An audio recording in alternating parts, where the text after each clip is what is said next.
And it's Ken Kraetzer for Sons of the American Legion Radio today at the United States Military Academy, and have a chance to talk to a good friend who is a registrar at West Point, Lieutenant Colonel James Dalton. And Colonel, good to see you. Great to visit your office on this beautiful spring day at West Point. Well, thank you very much. I really appreciate it, and I'm glad you're here. Pleasure. And you've had a great career in the Army as a professor and now serving as registrar. First off, just tell us a little bit what is involved with being the registrar here at West Point. Okay. So our mission is to really take care of cadets and faculty in terms of scheduling, cadet records. We're the ones that, really an office that would mirror any other university's registrar services, to include academic affairs. So we help with the administrative support of the academic program. And I use that term academic to be broad, really broad-based. So that would be everything from physical education courses, military science courses, and all of our academic courses. And we help get those all scheduled and take care of those kinds of processes that allow the semester to unfold as the faculty deliver our educational experience here. Very good. And you have a background from having had a chance to study at the Naval War College, and also a PhD at the University of Minnesota. How'd you get into the academic opportunities with the Army? So it really evolved from an opportunity. I was at the Naval War College and I was looking for a next assignment, and I had a friend that was teaching up here, and I called up and said, hey, do you have any openings? And the Department of Geography and Environmental Engineering had one, and they needed what's called a direct hire. Somebody who already had a master's could come straight in and be part of the faculty. So in that opportunity that now General Grubbs afforded me to come and be part of that faculty, I really fell in love with teaching, and especially here under our environment, and then was fortunate enough to get picked up as a rotating PhD. And that's when they sent me to Minnesota to get some more book learning, and I studied up there for 3 years and returned here with my PhD in geography and became part of the faculty in geography and environmental engineering department. Absolutely, and certainly geography is very important in the military with the worldwide operations that the military, especially the Army, conducts all the time. And we had another lesson in the importance of GPS last week with the Tomahawk mission in Syria. What are some of the aspects of geography that you work with the cadets on?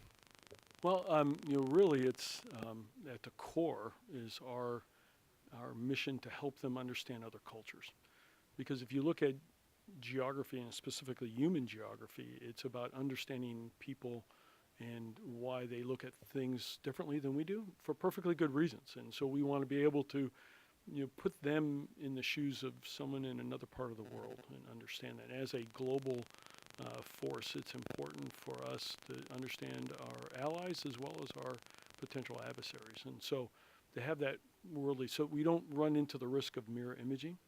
Oftentimes people can fall into this trap of thinking that the other person in country X is thinking the same way we do, but yet they have a different group of cultural heritage and history that gives them a different perspective on the world than we might have. So that's really, a critical part of geography is understanding that. And then there's the physical geography aspect. As a land force, we operate across different types of terrain. And so understanding that terrain appreciation through a standard physical geography course, we hope to have the cadets better aware of the world in which, the surface in which we operate on. So that's kind of the twofold mission.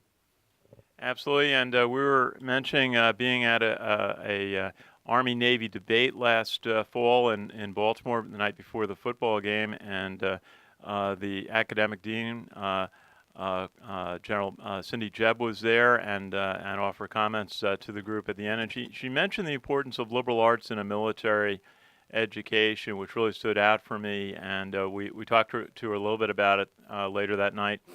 And why is that? I mean, not everyone realizes that West Point has so many liberal arts courses and majors that the cadets can participate in. Why is that liberal arts important at West Point? So, it's really from my perspective, and I think it's shared by others, but truly from mine, is that a liberal arts education is really about learning to think critically and creatively and be a leader that can adapt, because we don't even know what issues and challenges we have ahead. You know, it's a fast-paced, changing world, and so we have to really give the cadet the tools to be able to think critically, to be able to be innovative.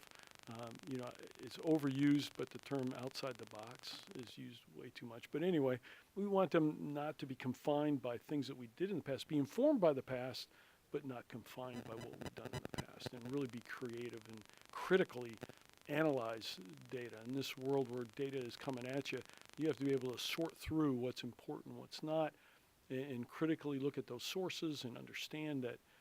And that's what a liberal education does. And really, if you look at our program, it really is a broad-based core curriculum, and then we get depth within the major. And so the academic discipline within the major gives us depth for our graduates, whereas the core is this nice, broad-based professional, you know, degree that we look for. And that's why we award a Bachelor of Science degree, because it has both humanities, social sciences, as well as STEM majors like engineering. And, you know, and all cadets are exposed to this nice, really foundational education that gives them those skills to be critical, innovative thinkers.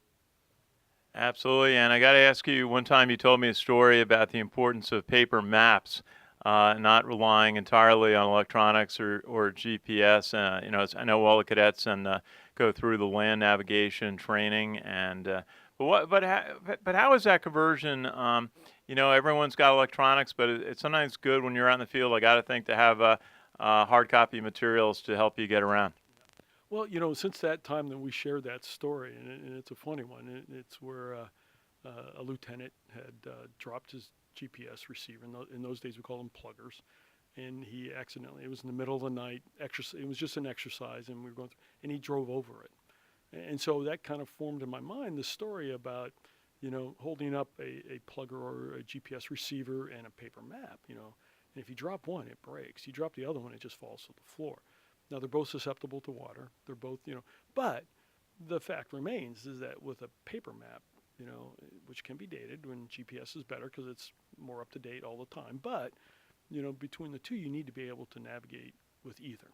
And it's really the bottom line story. But the other thing that's come out in the news, and I'm sure you've seen this, is like the Naval Academy is reinstituting navigation by celestial observation and using the sextant to get their latitude.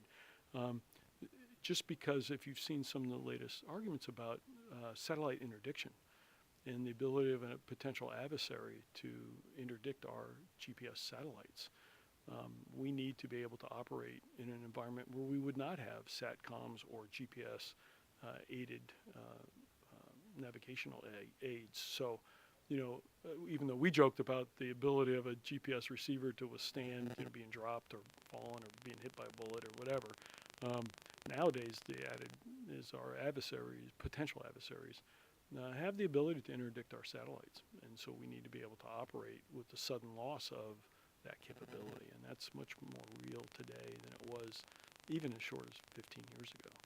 You know, so we see that change. Yeah. Well, I certainly keep some paper maps in my car for getting around. And you're a graduate of the Providence College ROTC program. I was just up there this weekend as we honored Sergeant Major Gary Fortunato for his 50 years of service to the Army as a soldier and an instructor. What were some of the things that you learned in ROTC that helped you in your Army career?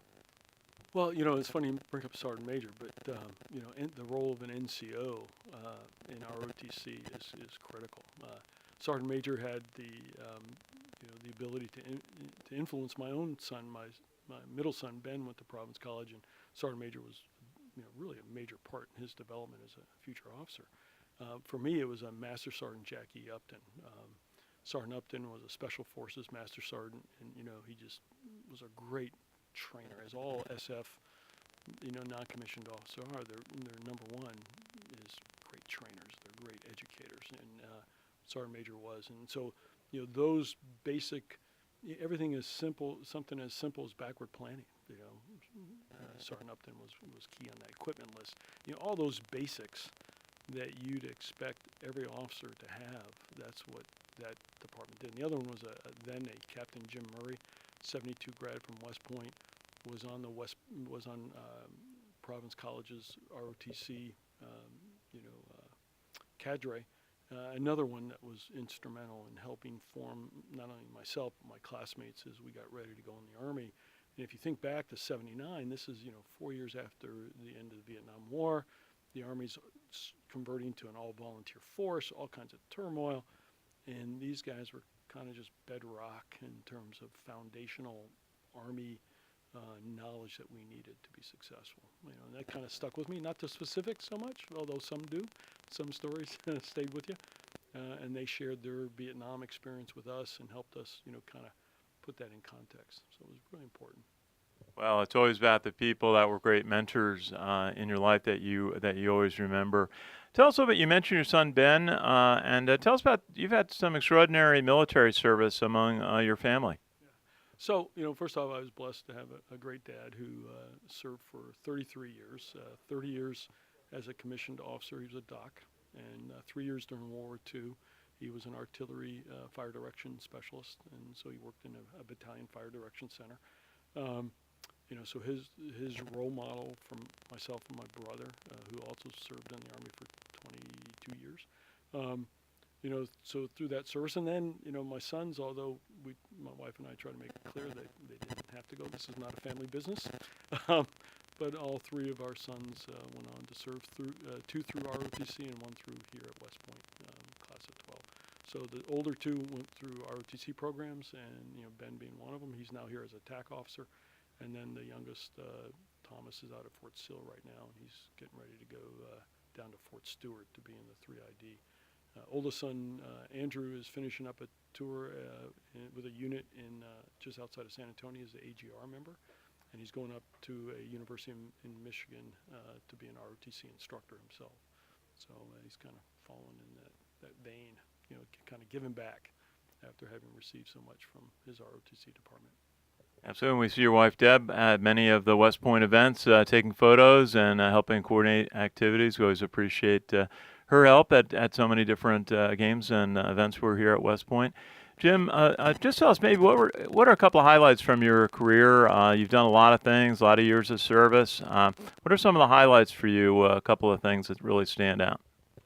Well, it's hard to pick any, one or two things. I think that the common theme throughout is the people.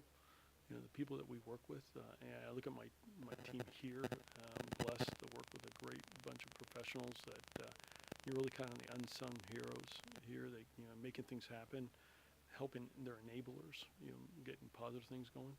But I think that's a common theme. I think back to guys like Colonel Jeff Schaefer. He was a battalion commander when I was a Battalion 3. I mean, his influence and colleagues that I've worked with, throughout those times.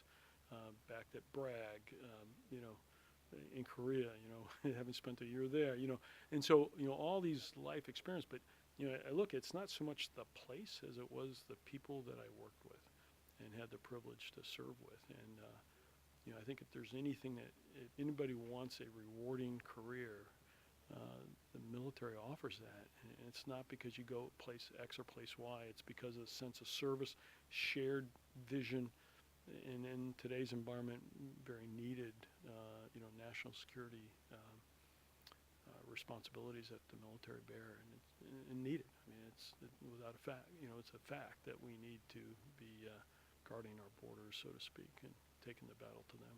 So. Absolutely. Well, it's great to chat. Lieutenant Colonel Jim Dalton, Registrar here at the United States Military Academy, professor, instructor in geography, and a graduate of the Providence College ROTC program, a fellow classmate from the class of 1979. We're so proud of you, and good to see you.